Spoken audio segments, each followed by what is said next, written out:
네, 그러면 바로 발표 시작하도록 하겠습니다. 일단 오늘 제가 급하게 준비한 자료는 요 비트코인 현물 ETF 관련한 내용이고요. 아마 여기 계신 분들이시면 대부분 다 아실 법한 내용이긴 한데, 조금 디테일하게 계속 이제 좀 급박하게 업데이트되는 내용들이 있어가지고, 그거 좀 정리해서 가져와 봤습니다. 그래서 뭐 비트코인 ETF에 대해서는 사실 대부분 잘 아실 거라고 생각이 되지만 혹시 몰라서 이제 가볍게 그냥 비트코인 ETF는 이제 비트코인에 투자할 수 있는 이제 상장지 펀드 ETF라고 하는 거잖아요. ETF가 사실 그냥 간단하게 설명을 하면은 주식처럼 이제 거래가 가능한데 이제 손쉽게 이제 투자가 가능하고 그다음에 뭐 펀드나 이런 것처럼 사실 뭐 어떤 러닝 타임이 있는 것이 아니기 때문에 좀 빠르고 쉽게 투자할 수 있다라는 좀 강점을 가지고 있는 것 같습니다.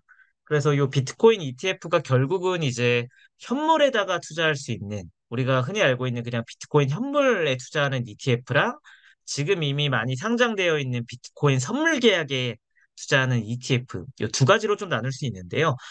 사실 비트코인 선물 ETF 같은 경우에는 이미 2021년 한 10월쯤에 처음 이제 상장이 돼가지고 많이 지금 거래가 되고 있는데, 최근 들어서는 좀 많이 죽어 있는 상태라고 보시면 될 것 같고요. 비트코인 현물 ETF도 뒤에서 설명드리겠지만, 이미 이제 캐나다에서도 발행이 되었었고, 요번에 또 유럽에서도 이제 하나 발행이 된 상태고, 물론 이제 ETF 시장의 거의 한 7, 80%가 이제 미국에서 이제 발생을 하다 보니까 뭐 유의미한 이제 시장 반응은 이끌어내지 못했는데요. 일단 요새 이제 좀 이야기가 나오는 건 어쨌든 간에 이제 블랙록을 위시한 이제 거대 자산운용사들의 이제 비트코인 현물 신청 그리고 최근에 이제 그레이스케일에서 이제 소송을 걸어가지고 좀 승소를 이끌어낸 이런 케이스들이 좀 많다 보니까 지금 비트코인이 한 34,000달러, 35,000달러 선인 것 같아요. 그런 거 보면은 일주일 내내 지금 오른 상태인데, 과연 이 비트코인 현물 ETF가 지금 어느 정도로 좀 진척이 돼가고 있고, 사실 뭐 스케줄을 예측하기는 어렵지만, 대략적으로 이제 언제쯤 이런 것들이 좀 트리거가 발동돼서 이벤트가 좀 구현될지, 이런 것들에 대해서 좀 정리를 해봤습니다. 그래서 뭐 비트코인 현물 ETF랑 이제 선물 ETF에 대한 비교인데요. 뭐 다들 아시다시피 그냥 현물 ETF는 비트코인 이제 실시간 가격을 이제 추적해서 트래킹해서 성과를 따라가는 거라고 보시면 될 것 같고요. 비트코인 가격 변동에 뭐 직접 노출되는 부분이 있긴 하지만 그만큼 이제 성과나 이런 것들도 이제 잘 따라가면은 퍼포먼스도 이제 비슷하게 갈 수 있다라는 게 있고요. 선물 ETF 같은 경우에는 사실 실시간 가격이 이제 그대로 적용되지 않잖아요. 롤오버 같은 것도 있고 뭐 여러 가지 이제 이런 역학관계가 존재를 하기 때문에 그대로 이제 성과를 따라가지 않는 부분이 좀 큰 것 같고요. 그러다 보니 이제 어느 정도는 좀 가격 차이가 좀 발생을 해서 현물 ETF를 이제 선호하시는 분들이 좀 많은 것 같습니다. 그리고 이제 보관 방법 같은 경우가 사실 제일 중요한 포인트인 것 같은데요. 현물 ETF 같은 경우에는 어쨌든 자산운용사가 이제 비트코인을 직접 매수해서 이제 보관을 해야 되는데, 지금 현물 ETF 상장되어 있는 게 뭐 유럽 하나, 캐나다 하나, 요 정도인 상황에서 이제 미국의 뭐 몇 개의 ETF가 이제 승인돼서 자산 운용사들이 이제 비트코인을 이제 ETF를 직접 운용하기 위해서 매수를 한다라고 하면은 어쨌든 이 매수 물량이 계속 유입이 되는 거다 보니까 이 현물 ETF가 이제 승인되기를 다들 많이 원하시는 것 같아요. 사실 저도 그렇고. 선물 ETF도 뭐 비슷하지만 요거는 이제 운용사가 직접 매수해서 보관하는 게 아니라 브로커 딜러가 이제 분리한 다음에 이제 보관하는 좀 차이점이 있습니다. 그래서 뭐 가격 변동이야 이렇게 좀 보시면 될 것 같고요. 어, 다들 아시다시피 이제 선물 ETF보다 이제 비트코인 현물 ETF가 기대되는 이유가 사실 몇 가지가 있는데, 뭐 가장 큰 거는 결국 기관 투자자인 것 같아요. 어쨌든 비트코인 선물 역시도 이제 이 가격 곡선을 좀 살펴보면은 대부분 이제 콘텐고를 보이다 보니까 롤오버가 이제 계속 발생을 합니다. 그 롤오버가 이제 마이너스로 계속 이제 발생을 하다 보니까 비용이 이제 커지고 거기에 따른 비트코인 이제 성과를 그대로 못 가져오다 보니까 장기 보유가 어려워가지고 이제 기관 투자자들은 당연히 조금 꺼리는 상황이 된 것 같고요. 여기에 이제 뭐 현물 ETF로 만약에 이제 투자를 하게 된다라고 하면 기가 투자자가 별도의 이제 커스터디나 지갑이나 온오프 램프 과정이 좀 필요하지 않고 현물 가격 상승을 이제 그대로 리턴 받을 수 있기 때문에 굉장한 좀 장점이 있는 것 같아요. 어쨌든 이제 우리가 어떤 라이센스나 이런 걸 따지 않고도 비트코인을 이제 보유하고 있으면서 그대로 이제 올라가면 그대로 이제 가격 상승의 리턴을 가져갈 수 있는 구조다 보니까 어쨌든 기관 투자자들이 이런 비트코인 현물을 이제 확보하려고 할 테고 이런 물량이 확보된다라고 하면은 어쨌든 이 시장으로 유입이 계속 들어오고 가격 상승이 기대되기 때문에 업계에서는 이러한 이유들로 비트코인 현물 ETF를 좀 원하는 것 같습니다. 그래서 아까 앞서 말씀드렸던 것처럼 2021년 2월에 이미 비트코인 현물 ETF가 출시가 되었고요. 이것도 이제 AUM이 뭐 적진 않습니다. 12억 달러 수준이고, 한 2만 5천 개 정도의 이제 BTC를 보유하고 있는 상황. 그리고 요 성과 이제 트래킹 보니까 현물하고 이제 거의 비슷하게 움직이는 좀 차트를 보여주고 있고요. 그 다음에 이제 최근에 이제 한 6월이었나? 6월인가 8월인가 이제 비트코인 현물 ETF가 유럽에서도 상장되었는데 이것도 사실 큰 의미는 없는 상황입니다. 이게 이제 자코비라고 하는 이제 자산운용사에서 이제 만든 건데 저도 사실 처음 들어보는 운용사기도 하고 이게 이제 유럽 전체에 상장되었다라기보다는 영국령인 건지라는 곳에 이제 금융당국의 승인을 받아서 암스테르담 거래소에 상장이 됐는데 이 건지라는 곳이 인구가 사실 한 3만 명, 4만 명 정도 되고 EU에 이제 속하지도 않다 보니까 전혀 이제 뭐 거래에 대한 그런 게 없는 상황이고 사실 유럽에는 이 ETF랑 거의 비슷한 ETP도 거의 한 10개, 12개 정도 되는 상황이라서 뭐 큰 임팩트를 가져오진 못했다라고 좀 표현을 하고 있습니다. 그래서 어쨌든 이 비트코인 현물 ETF가 되게 쟁점이었는데, 뭐, 그레이스케일 같은 경우도 자신들이 보유하고 있는 이제 비트코인 신탁 상품인 GBTC를 계속 ETF로 좀 전환하고자 여러 가지 이제 뭐 신청도 하고 지금 소송도 이제 막 끝난 상황인데, 기존부터 사실 계속 자산 운용사들이나 업계에서는 이제 현물 ETF를 좀 강력하게 좀 요청을 했었습니다. 어쨌든 비트코인 선물 ETF가 상장된 마당에 현물 ETF를 또 이제 반려하는 이유가 도대체 뭘까라는 거에서 이제 과거에는 사실 SEC가 요 세 가지 논리를 좀 내세웠는데요. 뭐 사기 및 시장 조작. 예를 들어 이제 뭐 비트코인 현물 ETF 운용하기 위해서는 운용사가 당연히 이제 비트코인을 직접 매수하고 보관해야 되다 보니까 운용사가 이제 좀 장난을 칠 수 있다. 조작을 좀 할 수 있다. 그리고 아무래도 비트코인이 이제 변동성도 높고 이 암호화폐는 이 트위터 이제 구 트위터 현 X를 좀 많이 사용을 하잖아요. 이 트위터를 통해서 이제 퍼드가 워낙 좀 많이 발생을 하고 요게 이제 쉽게 쉽게 퍼져 나가다 보니까 이런 가능성 때문에 사기 및 시장 조작의 위험이 있다. 그리고 두 번째는 시장 감시 및 조사가 좀 부재하다. 중앙 이제 주식거래소랑 다르게 이제 이 암호화폐 거래소 같은 경우에는 사실 거의 민영으로 운영이 되다 보니까 거래소 자체의 규제나 뭐 어떤 룰도 사실 잘 지켜지지 않는 게 대부분이었고요. 거래소 데이터도 사실 너무나 많은 거래소들이 있다 보니까 좀 부정확하고 그다음에 이제 요 뭐 이런 것들 측면에서는 뭐 익명성도 어느 정도는 존재를 했고 지금은 조금 다른 얘기지만 또 뭐 여러 이제 분산화된 거래, 많은 거래소로 인해서 좀 분산화된 이제 데이터나 거래 등 때문에 시장 감시가 좀 어렵다. 어쨌든 이런 데이터들이나 어떤 움직임을 좀 정확하게 봐야 되는 이제 정부의 입장에서는 좀 시장 감시나 조사가 좀 어려운 부분이 있다라고 하는 거고요. 마지막이 사실 제일 큰 것 같아요. 결국은 이제 요게 이제 1번하고 2번하고 연관되는 이제 본질적인 이 반려 이유인데 결국은 투자자 보호 요건에 좀 미달한다라고 보는 것 같습니다.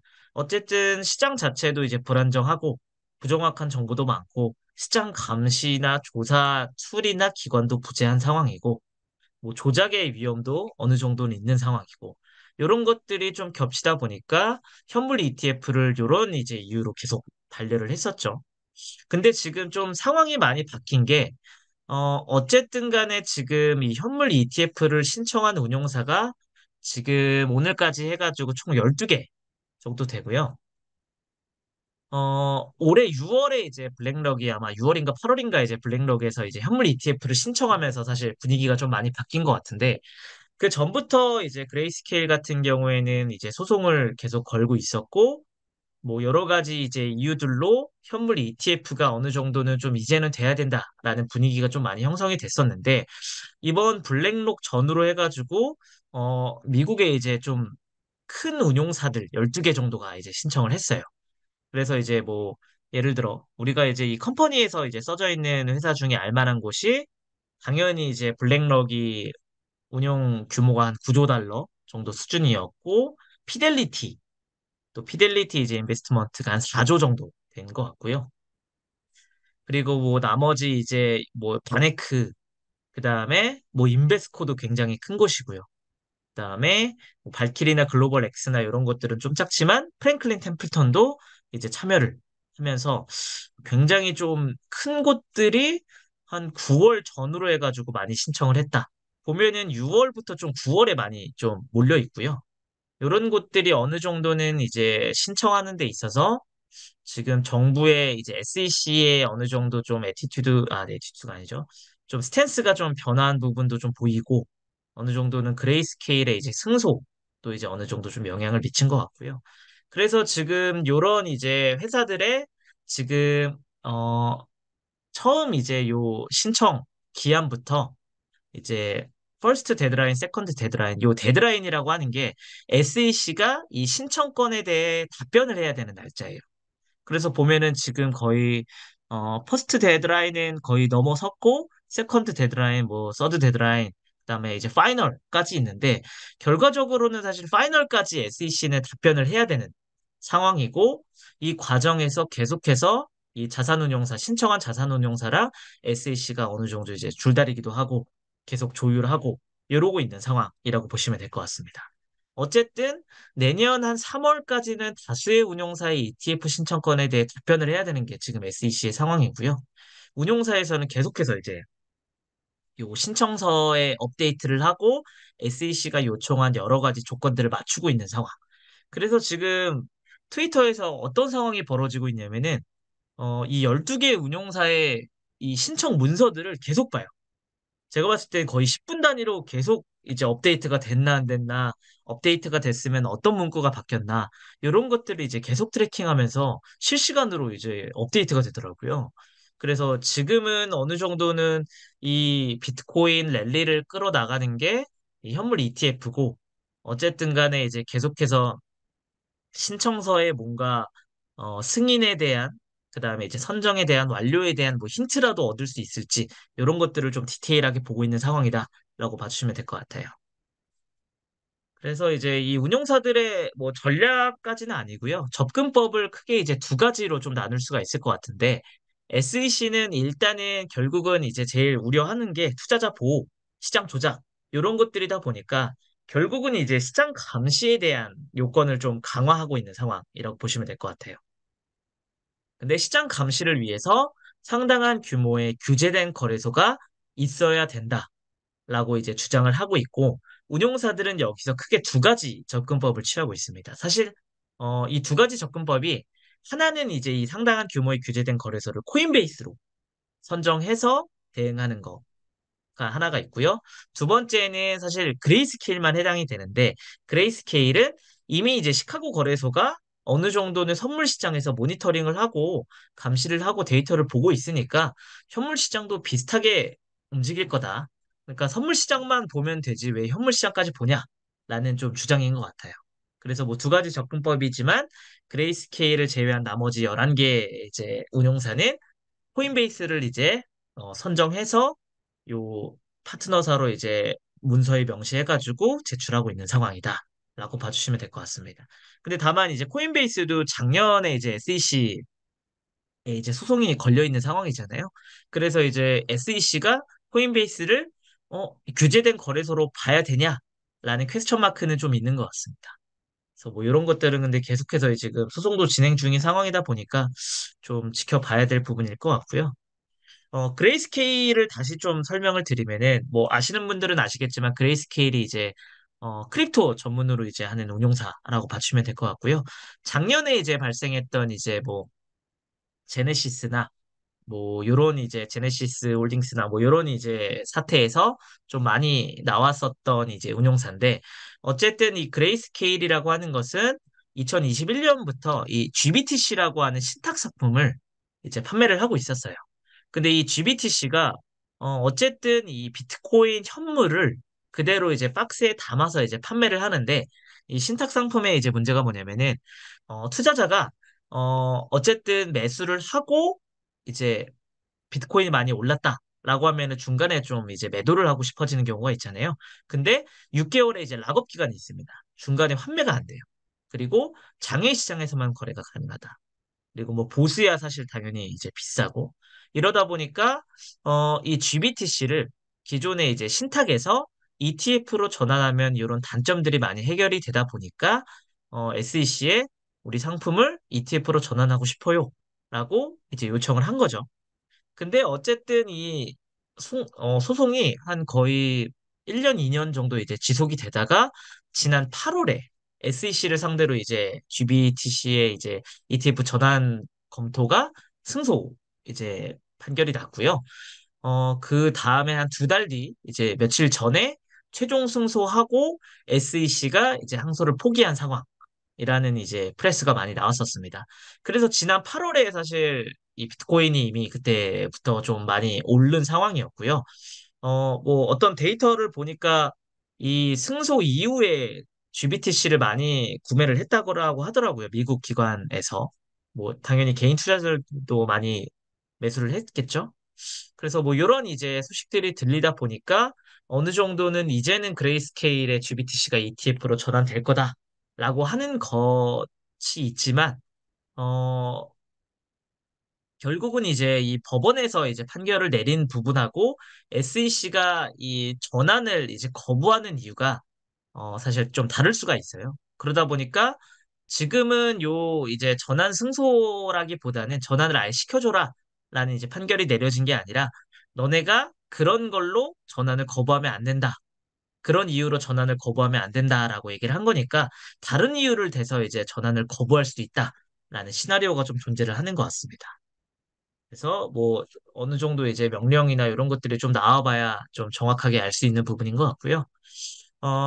그리고 요거는 사실 제가 정확하게 팩트가 맞는지 모르겠는데, SEC가 이미 이제 그레이스케일의 이더리움 신탁, 아까 이 GBTC 같은 경우에는 이제 비트코인 신탁이었는데, 이 ETH라고 하는 이더리움 신탁이 이제 별도로 또 존재를 합니다. 요것도 이제 그 GBTC랑 거의 비슷한 방식으로 운영이 되는데, 기초 자산만 이제 비트코인인지 이더리움인지 좀 차이가 있는 것 같고요.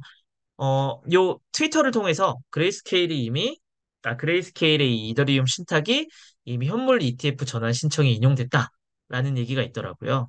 그래서 요것도 이제 10월 2일 날 전환 신청을 했는데 미국의 이제 ETF 스토어라고 하는 회사의 이제 CEO인 네이트 제라 씨가 트위터를 통해서 전환 신청이 인정되었다라고 이제 오늘 발표를 했던 것 같아요.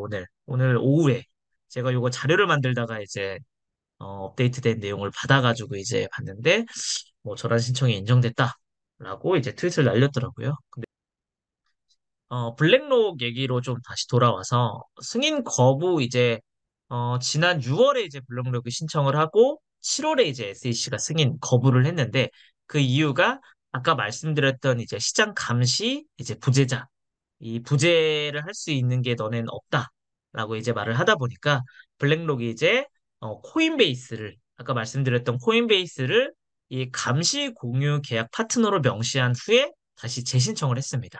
이 감시 공유 계약 파트너라고 하는 건 이제 간단하게 말해서 아까 이제 앞장에서 이제 보여드렸던 것처럼 여기 이제 상당한 규모의 규제된 거래소가 있고 이 거래소가 시장 감시를 한다. 라는 이제 명목으로 본다라고 하면은 미국의 이제 운용사들이 선택할 수 있는 거래소는 사실 코인베이스밖에 없는 것 같아요. 크라켄도 사실 좀 애매한 부분이 좀 있고 결국은 이제 코인베이스가 이제 제일 어, 명분도 있고 규모도 이제 어느 정도는 상당하고 기관들이랑 또 친한 거래소다 보니까 코인베이스를 이제 감시교육 공유 계약 파트너로 지정을 하니 다른 운용사들도 이제 뒤따라서 코인베이스를 파트너로 지정해서 신청을 한 상황. 그래서 약간 이게 뭐 트렌드라고 하면 좀 그렇겠지만 블랙록이 좀 나서서 이런 신청에 좀 많이 앞장서고 있는 상황인 것 같고요. 이 블랙록의 이제 문서나 케이스를 보면서 나머지 이제 운용사들이 비슷하게 이제 벤치마킹해서 따라가는 구조다라고 봐주시면 될 것 같습니다.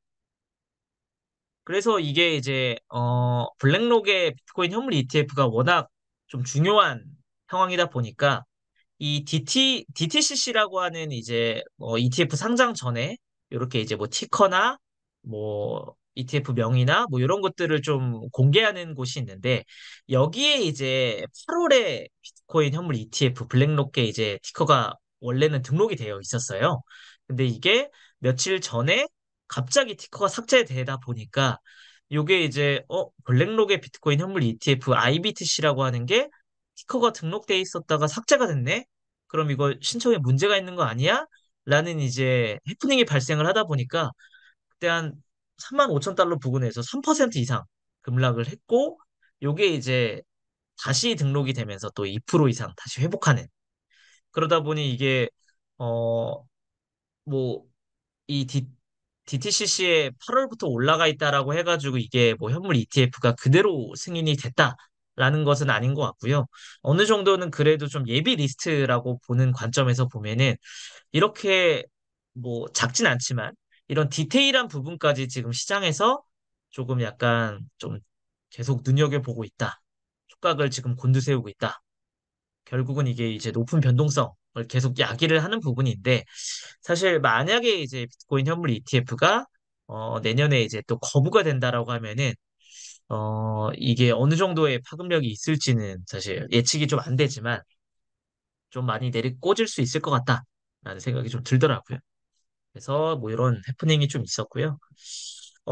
지난 6월에 비트코인 선물 레버리지 ETF가 최초 승인되었다고 하더라고요. 저도 사실 요거를 좀 못 보고 있다가 인터뷰 통해서 이제 알게 됐는데 이미 이제 2배 롱으로 이제 들어가는 포지션의 비트코인 선물 ETF가 상장이 됐는데 그럼 비트코인 현물 ETF는 왜 상장이 되지 않느냐라고 하는 것도 지금 여론이나 업계 전문가들이 바라보는 뷰인 것 같아요. 그래서 제가 사실 이 업계 전문가분들의 의견을 몇 가지 좀 취합해서 좀 가져와 봤는데 사실 이 전문가분들은 대부분 다 이제 비트코인 현물 ETF를 찬성하는 분들이다 보니 어느 정도는 좀 편향된 의견일 수 있다라는 걸 좀 가정해 주시면 좋을 것 같습니다. 일단은 첫 번째로 이제 블룸버그의 ETF 애널리스트 2분의 이제 의견을 가져와 봤는데 뭐 요런 여러 가지 좀 뭐 트위터 내용이나 뭐 말씀하시는 인터뷰 내용들이 좀 있지만 요약하면은 요 오른쪽 첫 문장이 맞는 것 같습니다. 요게 이제 아크인베스트랑 21 쉐어 이제 21 쉐어에서 현물 비트코인 ETF의 투자 설명서에 새로운 문구가 계속 추가가 되고 있는 상황이고 이런 새로운 문구가 추가가 된다는 것은 일반적으로 이제 승인 거의 등록이 완료될 때만 발생하는 단계 그리고 SEC와 이제 건설적인 대화가 이루어진다는 신호다. 그러니 우리는 최종 마감일인 2024년 1월 10일까지 승인될 확률이 90%라고 믿는다. 라고 하는 게 이제 요지인 것 같고요. 대다수의 전문가 의견이 뭐 최종 마감일은 아까 이제 보시면 아시겠지만 파이널 데드라인이 거의 뭐 3월에 좀 많이 몰려 있는데 그것보다 더 이르게 1월까지는 마무리가 될 거다라고 좀 보고 있는 것 같습니다. 그리고 뭐 JP 모건의 이제 전략 매니저 또 이제 링크드인 통해서 이렇게 이제 장문에 이제 글을 쓰셨는데 요 볼드 처리된 부분만 좀 간략하게 보시면 될 것 같아요. 어쨌든 이제 앞서 말씀드렸던 것처럼 뭐 그레이스케일의 이제 소송에서 SEC가 결국은 비트코인 선물 기반의 ETF는 허용했고 또 앞서 말씀드렸던 레버리지 ETF도 허용을 했는데 현물 비트코인 ETF를 거부할 정당성이 없다. 그리고 그레이스케일을 포함한 여러 자산 운용사가 신청한 현물 비트코인 ETF를 승인할 가능성이 높다. 근데 승인을 어떻게 할 거냐? 단일 신청자, 그냥 블랙록 카트에 이제 우선권을 딱 한 곳에 부여하기보다는 여러 현물 비트코인 ETF 신청 운용사들의 요청을 한꺼번에 승인할 가능성이 높다라고 좀 언급을 하는 것 같습니다. 사실 이게 단일 신청자에게 우선권을 부여할 수가 좀 없는 상황인 것 같아요. 앞서 말씀드렸던 뭐 그런 감시계약 파트너도 이제 코인베이스로 대부분 다 통일한 상황이고 지금 어느 정도는 운용사들이 뭐 담합까지는 아니더라도 비트코인 현물 ETF 신청의 논리가 다 비슷할 거라는 생각이 좀 들더라고요. 그러다 보니까 이제 뭐 하나의 신청자에게 우선권을 줘서 계속 이제 분란을 만드느니 차라리 지금 어느 정도 여론도 조성됐고 SEC가 이제 거부할 명분도 없다라고 하면은 신청한 운용사들의 승인을 이제 같이 이제 승인해 주면서 뭐 이제는 상황이 바뀌었다라는 이제 명분을 또 만들어 줄 수 있는 게 아닌가라는 생각이 좀 들더라고요. 그리고 세 번째는 앞서 말씀드렸던 이제 비트코인 레버리지 ETF 승인받은 요 볼라리티 쉐어즈 이제 요분 이제 이 투자 총책임자 분이 코인데스크랑 이제 인터뷰하면서 앞서 말씀드렸던 것과 같은 논리로 비트코인 현물 ETF에 대한 SEC에 대한 모든 신청이 함께 승인될 수 있다라고 좀 얘기를 하는 것 같고요. 그다음 마지막으로 이제 지금 이제 SEC 위원장 게리 말고 그 전에 제이 클레이튼이라고 하는 분이 또 인터뷰를 통해서 비트코인 현물 ETF 승인이 이제 불가피하다. 이 승인을 가로막던 많은 의문들이 좀 이해관계자나 규제 당국이 좀 만족할 만한 수준까지 온 것 같다라는 얘기가 좀 많은 것 같습니다.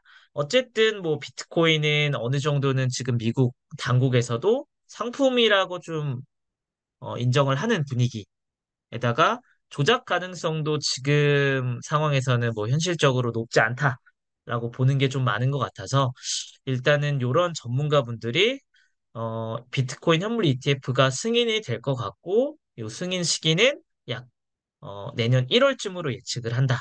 그리고 한 곳의 운용사에 이제 ETF가 승인되는 게 아니라 여러 곳에 이제 뭐 신청 승인이 완료될 거다라고 보는 게 좀 이런 업계의 분위기인 것 같습니다. 그래서 요게 이제 만약에 그러면은 비트코인 선물 ETF가 예전에 이제 2021년 한 10월쯤에 상장을 했을 때는 그 다음 달인 11월에 최고치를 아마 찍었던 걸로 제가 기억을 해요. 비트코인이 역대 최고치. 근데 비트코인 현물 ETF가 만약 상장을 하게 되면 어느 정도 수준으로 오를까라고 하는 걸 이제 예측한 갤럭시 디지털 홀딩스라고 하는 곳이 있습니다. 근데 여기도 이제 그 앞서 이제 보여드렸던 12개 자산 운용사 중에 인베스코랑 같이 신청을 하는 곳이에요. 그러다 보니 이제 의견이 좀 편향될 수 있다. 이런 것들은 좀 계속 감안을 해주셔야 될 것 같습니다. 어쨌든 여기서 말하는 논리는 결국 이제 이 비트코인과 금이 유사한 이제 움직임을 보이고 어쨌든 뭐 특성이나 뭐 내러티브가 거의 비슷하다 보니까 금 ETF랑 금 현물에 대한 이제 인과관계를 가져와서 비트코인 현물 ETF가 상장하면 이렇게 커질 것이다. 라고 좀 보는 것 같고요. 일단은 결론적으로 봤을 때는 ETF 출시 첫 해에는 140억 달러가 유입될 거고, 2년 차에 270억 달러, 3년 차에 한 390억 달러가 유입이 될 건데, 여기에 이제 플러스 알파로 이제 뭐 대체 투자 펀드나, 그 다음에 뭐 섹터형 펀드나, 뭐 테마형 펀드나 이런 것들에서 이제 비트코인을 채택을 하면은 유입이 더 늘어날 수 있다라고 보는 논리인 것 같고요. 사실 요거에 대한 보고서가 지금 인터넷으로 좀 공개가 되어 있고, 사실 제가 요거를 좀 자세하게 좀 말씀드리고 싶었는데 시간 관계상 일단은 결과만 좀 가져와 봤습니다. 그래서 뭐 여기서 예측한 게 뭐 브로커 딜러 쪽에서 이제 확보하는 물량, 그다음에 이제 은행에서 확보하는 물량, 그다음에 이제 뭐 제3자 중개법인에서 확보하는 물량, 뭐 이런 것들 이제 다 통틀어서 이렇게 유입된다라고 좀 가정을 하고 있는 것 같고요. 결과로 봤을 때는 금 ETF의 이제 현금 흐름하고 금 가격 변화 사이의 역사적 관계를 바탕으로 1년 동안 이제 유입 추정치를 적용을 하면은 비트코인 현물 ETF가 상장하면 첫 달에 한 6.2% 상승할 거다. 그래서 여기 이제 이미지를 보시면은 뭐 AUM부터 마켓캡, 그다음에 이제 공급, 어쨌든 골드나 이제 비트코인은 이제 공급량이 좀 예측이 되다 보니까 이런 것들하고 이제 비교했을 때 어느 정도로 좀 멀티플이 나올 거고 금 ETF와 금 가격 변화 사이에 이제 여러 가지 이제 그 상수들이 있을 거잖아요. 이런 것들을 이제 적용해 봤을 때 1년 동안 이제 적용이 된다라고 하면은 첫 달에 6.2% 상승할 거다. 그리고 요 유입량이 유지가 되고 BTC 가격 상승으로 인해서 요 금과 BTC의 시가총액 비율의 변화에다가 승수를 조정을 이제 승수는 계속 하락할 것 같은데 매달 승수를 조정을 하면은 첫 달에 6.2%, 뭐 둘째 달에 5.8%, 뭐 이렇게 쭉 해서 결론적으로는 ETF 첫 해에 74%가 상승할 거다. 그러면은 지금 3만 5천 달러 수준이니까 뭐 70% 오른다라고 하면은 거의 한 뭐 5, 6만 달러 되겠죠? 뭐 이 정도로 이제 상금력이 있을 거다라고 하는 예측이 좀 있는 것 같고요. 어느 정도는 사실 이 갤럭시 디지털 홀딩스 말고 뭐 스탠다드 차타드나 뭐 다른 이제 IB나 뭐 운용사에서도 대부분 다 이제 금하고 많이 비교를 하더라고요. 그래서 뭐 금이 이래 왔었고 금 가격이 상승하면서 ETF가 이제 상장이 됐고 그 ETF로 유입된 요런 이제 역사적인 데이터랑 이제 요걸 가지고 비트코인과 비교를 하면서 요렇게 좀 파급력이 될 거다라고 좀 예측을 하는 것 같습니다. 그래서 뭐 장기적으로는 이런 것들이 맥킨지에서 예측한 이제 내가 가지고 있는 자산을 이제 위탁해서 관리하는 제3자가 이제 관리하는 자산이 한 126조 정도 되고 글로벌 자산 규모가 UBS에서 예측하기로 한 454조 달러 요 정도 수준에다가 한 10%만 노출이 돼도 그리고 뭐 1%만 이제 자산 분배가 이루어져도 아래와 같은 이제 어마어마한 양의 금액이 비트코인으로 유입될 것이다. 라고 좀 보고 있는 것 같습니다. 그래서 결과적으로는 지금 시장 분위기는 뭐 현물 ETF가 이미 승인됐다. 라고 하는 되게 좀 위험한 분위기인 것 같고요. 요게 이제, 어, 지난번에 이제 며칠 전이었죠. 며칠 전이었던 것 같은데, ETF가 이제 현물 ETF, 블랙록 비트코인 현물 ETF가 승인되었다는 이제 코인텔레그래프에 이제 가짜 뉴스 헤드라인이 이제 딱 뜨면서 그때 제가 이제 페이스북 하다가 페이스북에도 대부분의 이제 유명한 분들께서 다 이제 현물 ETF가 승인됐다라는 이제 글들을 많이 올리셨더라고요. 그래서 제가 급하게 이제 가격을 확인해 보니까 그때도 엄청 많이 올랐었는데 이게 이제 정확한 데이터로는 8분 동안 한 7% 이상이 이제 상승을 했다. 27,900달러에서 3만 달러까지 이제 수직 상승을 했는데 그 이후에 이제 바로 한 몇 분 뒤죠. 한 20분 뒤? 20분 뒤에 이제 코인텔레그래프에서 정정 이제 보도도 아니죠. 사실 이거는 이제 그냥 트위터니까. 이런 식으로 이제 좀 가짜 뉴스로 인해서 변동성이 이렇게 이제 발생을 했는데 만약에 이제 모두가 기다리는 내년 1월에 이제 ETF 승인이 거부된다라고 하면은 엄청난 이제 좀 하락을 많이 겪을 것 같은데, 뭐, 일단은 지금 보여지고 있는 분위기나 이제 팩트로 봤을 때는 SEC에서 이제 거부할 명분이 없다라고 하는 게 중론이긴 하지만, 어, 뭐, 결과적으로 봤을 때 비트코인은 과거랑 지금이랑은 거의 뭐 분위기나 어떤 조건이나 이런 게 좀 많이 달라지진 않은 것 같아요. 근데 요걸 둘러싸고 있는 뭐 상황들이 좀 바뀐 부분이 좀 있다 보니까 사실 뭐 트위터나 어떤 커뮤니티에서도 좀 갑론을박이 많이 이루어지고 있지만 대부분은 다 이제 비트코인을 투자하고 있는 분들이 좀 많다 보니 어느 정도는 좀 긍정적인 분위기가 형성이 되고 있다. 그래서 뭐 될지 안 될지는 잘 모르겠지만 뭐 일단은 투자하고 있는 상황에서는 뭐 굳이 지금 팔아야 될 이유는 특히 없을 것 같고요. 뭐 지금 들어가신 분들도 뭐 어느 정도는 좀 그런 컨 라인을 좀 정해놓고 하시는 게 좀 낫지 않을까. 물론 제가 뭐 투자 전문가도 아니고 뭐 이런 금융에 대한 전문가도 아니다 보니까 뭐 섣부르게 말씀드릴 수는 없지만 분위기는 좀 긍정적으로 흘러가고 있는 것 같다. 보통 최근 이제 오늘까지 업데이트된 내용은 이 정도까지 정리할 수 있을 것 같습니다. 그래서 제가 준비한 자료는 여기까지. 그래서 이걸로 제가 발표를 마치도록 하겠습니다.